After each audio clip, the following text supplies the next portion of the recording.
Hello students, start करते हैं। Haryana board practice paper second,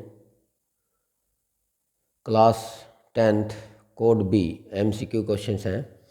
if two positive integer p and q can be express as p, जो p positive integer है उसको लिख दिया आपने a³ into B square and q equal a into B की power 3। a and b being a prime numbers, find LCM and the result obtained by dividing the product of the integers by the LCM of PQ is। Meaning है कि दोनों numbers की product को आप LCM से divide करेंगे तो जो रिजल्ट आ जाएगा वो आपने फाइंड करना है।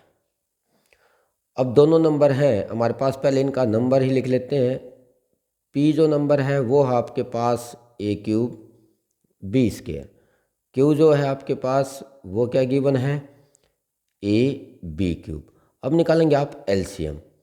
LCM इस तरह के नंबर में क्या निकालते हैं, यहाँ a की पावर 3 है और यहाँ a है तो ये आ जाएगा आपका a की पावर 3, बड़ी पावर को यूज करेंगे।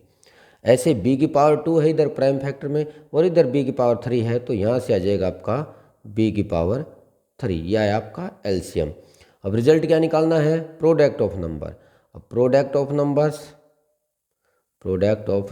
नंबर, अब दोनों नंबर की प्रोडक्ट निकालेंगे। p क्या है मेरे पास a³ b स्क्वायर मल्टीप्लाई में q क्या है आपके पास a b की पावर 3, तो टोटल आंसर आ जाएगा आपके पास में a की पावर 4 एंड b की पावर 5। अब रिजल्ट क्या करना था आपने, एलसीएम से डिवाइड करना है प्रोडक्ट को, तो एलसीएम से डिवाइड करेंगे तो यहाँ से आ जाएगा a की 4 b की पावर 5 को किससे डिवाइड कर दें, एलसीएम से, तो ये आ जाएगा a की 3 एंड b की 3। a की 3 लेस हो जाएगी तो यहाँ से बच जाएगी आपकी a की पावर 1 यानी कि a। यहाँ से b से 3 लेस हो जाएगी तो ये आ जाएगा b की पावर 2, तो जो आपका आंसर आ जाएगा वो आ जाएगा ab स्क्वायर यानी कि b आपका आंसर रहेगा। प्रोडक्ट को किससे डिवाइड करना था, एलसीएम से, तो प्रोडक्ट निकाल दी, एलसीएम निकाल दिया, डिवाइड करने के बाद आंसर पूछा गया, थोड़ा सा अलग से पूछा गया है, आसान है। नेक्स्ट जो क्वेश्चन आता है वो आता है आपके पास question number 7। The LCM of the smallest 2 digits composite numbers and the smallest composite number. अब स्मॉलेस्ट 2 डिजिट कंपोजिट नंबर क्या होता है, स्मॉलेस्ट वो जो 2 डिजिट का हो जाता है वो हो जाता है नंबर हो जाएगा आपका 10। और दूसरा बोल दिया है कि नंबर स्मॉलेस्ट कंपोजिट नंबर, और स्मॉलेस्ट कंपोजिट नंबर वो कौन होता है 4। तो एक तो बोल दिया आपको 2 डिजिट कंपोजिट नंबर और एक बोल दिया है स्मॉलेस्ट कंपोजिट, तो स्मॉलेस्ट 2 डिजिट कौन होता है 10 होता है और 1 डिजिट में आ जाता है 4। अब इन दोनों का क्या निकालना चाहते हैं यहाँ पे, एलसीएम। एलसीएम कैसे निकालते हैं यहाँ पे, ऐसे निकालते हैं 10 और 4 से। अब पहले 2 से डिवाइड करते हैं, 2 5 जा 2 2 जा, ये क्या हो जाएगा आपका, फिर 2 से ये 5 ये 1, अब 5 से करेंगे ये हो जाएगा 1 और 1, इनकी प्रोडक्ट ही लिखते हैं आप एलसीएम। तो एलसीएम जो हो जाएगा आपका 2 मल्टीप्लाई में 5, जो फैक्टर की है प्राइम उनकी मल्टीप्लिकेशंस, तो ये आ जाएगा आपका 20। तो 20 आपका क्या रहेगा, एलसीएम रहेगा, ये आंसर रहेगा सी ऑप्शंस।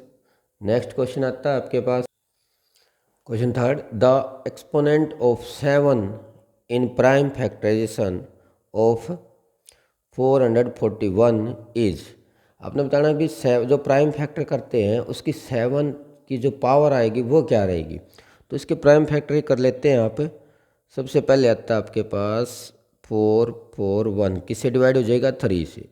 अब 3 से डिवाइड करेंगे 3 1 जा, और यहाँ से रहेगा 1 4, तो 3 4 जा 12, फिर रहेगा 2 1 7 जा, क्योंकि 3 7 जा। अब 3 से फिर डिवाइड कर देते हैं आप, ये 3 से डिवाइड करेंगे 3 4 जा 12, 2 7 है तो 3 9 जा 27, फिर आप किसे 7 से डिवाइड करते हैं तो ये आएगा आपका 7, और फिर भी आप 7 से करते हैं तो 1। अब 441 के जो प्राइम फैक्टर हो जाएंगे वो आ जाएंगे आपके 3 3 7 एंड 7। अब यहाँ इसको लिखा जाएगा 3 की पावर 2 और 7 की पावर 2। आपने बताना था एक्सपोनेंट्स ऑफ द 7 की। अब 7 प्राइम फैक्टर है उसकी पावर क्या है 2 है, तो बी आपका ऑप्शन रहेगा पावर 2 लिखना था एक्सपोनेंट्स। नेक्स्ट क्वेश्चन आता है आपके पास, which of the followings is not the graph of a quadratic equation. आपने बताना है इस क्वेश्चन में कि which of the followings is not the graph of the quadratic equation. Quadratic equation का कौन सा ग्राफ नहीं है। तो क्वाड्रेटिक जो इक्वेशन होती है हमारे पास में वो आपको पैराबोला बनाती है। तो ये भी एक बाउल की तरह पैराबोला है, ये भी आपका पैराबोला ही है और ये भी एक पैराबोला ही। तो डी ही ऑप्शन ऐसा है जो आपका क्वाड्रेटिक इक्वेशंस का ग्राफ नहीं हो सकता है, not represent a parabola. Thank you.